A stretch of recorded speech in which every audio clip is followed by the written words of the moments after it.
Hi friends, welcome back to my channel.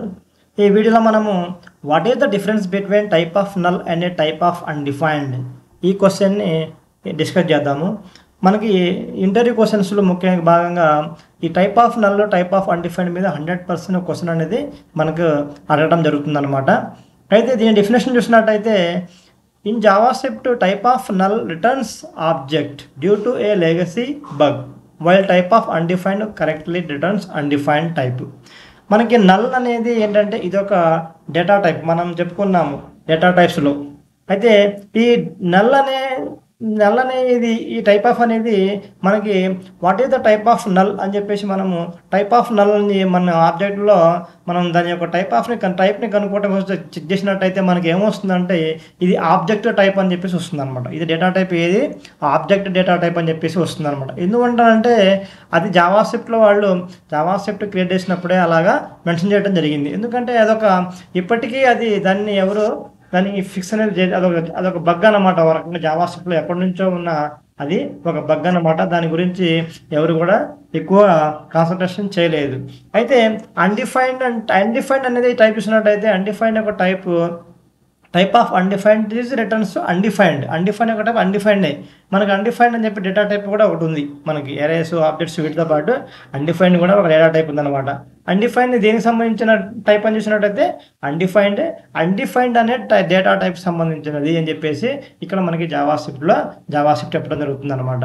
అయితే దీంట్లో మనకి తెలుసుకోవాల్సిన ముఖ్యమైన పాయింట్లు ఉన్నాయని చూసినట్టయితే ఫస్ట్ది null represents and intentional absence of value. Null అని మనం ఎప్పుడు ఒక డేటాకి మనము ఎప్పుడు అసైన్ చేస్తాము నల్ అని చెప్పేసినట్టయితే మనం ఇంటెన్షనల్గా అంటే మనము ముందుగా మాకు దీనికి ఏం వాల్యూ లేదు ప్రజెంటు, దీనికి ఏం వాల్యూ ప్రజెంట్, ఫ్యూచర్లో ఏమన్నా వాల్యూ రావచ్చు, వస్తుంది, ఏదో ఒక వాల్యూ రావచ్చు. కాబట్టి ఫస్ట్ మనము నల్ అని చెప్పేసి అసైన్ చేయడం జరుగుతుంది అన్నమాట ఆ యొక్క వేరియబుల్కి.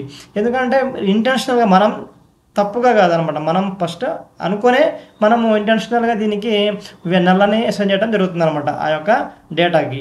అయితే రెండవది undefined means variable is declared but not assigned. Undefined అంటే డిఫైన్ చేయలేదంటే ఫస్ట్ డిక్లేర్ చేసాము కానీ దానికి వాల్యూ అనేది అసైన్ చేయలేదు. డిక్లేర్ చేసాము వేర్ ఏ అని చెప్పి డిక్లేర్ చేసాము, వేర్ ఏ ఈజ్ ఈక్వల్ 10 అని చెప్పేసి మనము 10 అనే వాల్యూని అక్కడ అసైన్ చేయలేదు.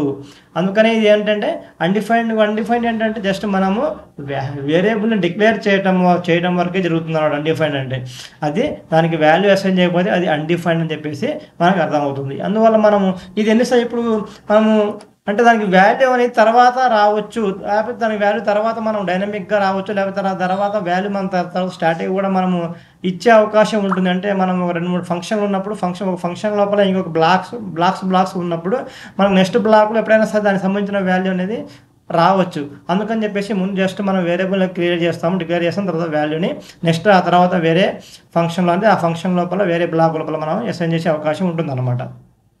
Type of null returns object this is a non JavaScript bug and early versions. ఇది మనకు తెలిసింది. ఆ టైప్ ఆఫ్ నల్ అనేది మనకి అది ఏ టైప్ ఇచ్చినట్టయితే ఆబ్జెక్ట్ టైప్ అని చెప్పి చెప్పడం జరుగుతుంది. ఇది మనకి జావాస్క్రిప్ట్లో ఫస్ట్ నుంచే ఉన్న బగ్ అని చెప్పేసి అందరికీ తెలుస్తుంది అనమాట.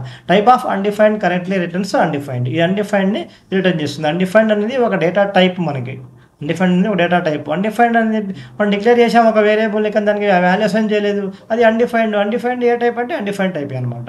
Both are falsy values but they represent different meanings. రెండు కూడా మనకి ఫాల్సీ వాల్యూస్ అంటే ఏంటంటే నెగిటివ్ వాల్యూస్, పాజిటివ్ వాల్యూస్ అంటే ట్రూత్ వాల్యూస్ అనమాట. ఈ రెండు ఫాల్స్ వాల్యూస్ అనమాట. అందుకని ఇవి రెండింటి కూడా నెగిటివ్ వాల్యూస్ అనమాట. దీని యొక్క వాల్యూస్ ఎలా ఉంటాయంటే 0 కంటే తక్కువ మైనస్లో ఉంటాయి అనమాట. దీని యొక్క వాల్యూస్ ఒక రకంగా చెప్పాలంటే మనం ఒక జావాస్క్రిప్ట్ ప్రోగ్రామింగ్లో అప్లికేషన్ మనం చేసేటప్పుడు వీటిని జావాస్క్రిప్ట్ ఎలా తీసుకుంటుంది, ఫాల్సీ వాల్యూ లాగా నెగిటివ్ వాల్యూ లాగా ఇది ట్రీట్ చేస్తుంది అనమాట. వీటిని నల్ని కానివ్వండి, అన్డిఫైన్డ్ కానివ్వండి. ఇది మనకి ఈ యొక్క టైప్ ఆఫ్ నల్ అంటే టైప్ ఆఫ్ అన్డిఫైన్డ్. మనం ఎగ్జాంపుల్ ఇస్తున్నట్టయితే ఇక్కడ let A is equal to null అని చెప్పేసి ఇక్కడ తీసుకున్నాము, తర్వాత లెట్ బి అని చెప్పి తీసుకున్నాము. ఫస్ట్ వన్ ఏంటి అంటే మనం ఇంటెన్షనల్లీ కావాలనే ఇక్కడ ఏం చేసాము, ఏకి నల్ని అసైన్ చేసాము. మనం కావాలనే అసైన్ చేసాం అనమాట. కానీ బీకి మనము ఏది అసైన్ చేయాలి, జస్ట్ డిక్లేర్ చేసాము, బి అసైన్ అనేది చేయలేదు వాల్యూ. ఈ రెండింటిని మనం type of A type of B రెండింటిని కూడా మనము ఏం చేసాము, ఇక్కడ కన్సోల్ చేసాము. కన్సోల్ చేస్తే ఏమవుతుంది, కన్సోల్ చేసి మనం దీన్ని రిటర్న్ చేసినట్టు ఏం రిటర్న్ చేస్తుంది చూసినట్టయితే మనకి ఇక్కడ object and undefined. First one ఏం చేసింది ఆబ్జెక్ట్, నల్ అనేది ఆబ్జెక్ట్ టైప్ అని చెప్పేసి, బి అనేది మనకి ఏ టైప్ అక్కడ అన్డిఫైన్డ్, ఎందుకంటే డిక్లేర్ చేసాం కానీ మనం వాల్యూని అసైన్ చేయదు కాబట్టి అన్డిఫైన్డ్ అని చెప్పేసి చెప్పడం జరిగింది అనమాట. అంటే ఈ రకంగా మనకి ఇది మనము ఇంటెన్షనల్లీ మనం యూజ్ చేస్తాము, మనం అసైన్ చేస్తాము నల్ని. ఇది ఏంటంటే మనకి జస్ట్ డిక్లేర్ చేసి వదిలిపెట్టేస్తాము, తర్వాత మనం దానికి వాల్యూ అనేది అసైన్ చేయడం జరుగుతుంది. ఇది మనకి difference between type of null and type of undefined. చాలా చాలా ఇంపార్టెంట్ క్వశ్చన్ అనమాట. మనకి ఇది చిన్న చిన్న లాజికల్గా మనకి కోడ్ ఒకటి రాసేసి వాళ్ళు ఇవ్వడం జరుగుతుంది. ఇక్కడ దీని యొక్క ఈ ఆబ్జెక్ట్, దీని యొక్క టైప్ ఏంటి, దీని యొక్క టైప్ ఏంటి అని చెప్పేసి మనకి అడగడం జరుగుతుంది అనమాట. చాలా చెక్ చేయడం జరుగుతుంది, టైప్ని చెక్ చేయడం జరుగుతుంది అనమాట. ఇది మనకి null and undefined. Thank you for watching.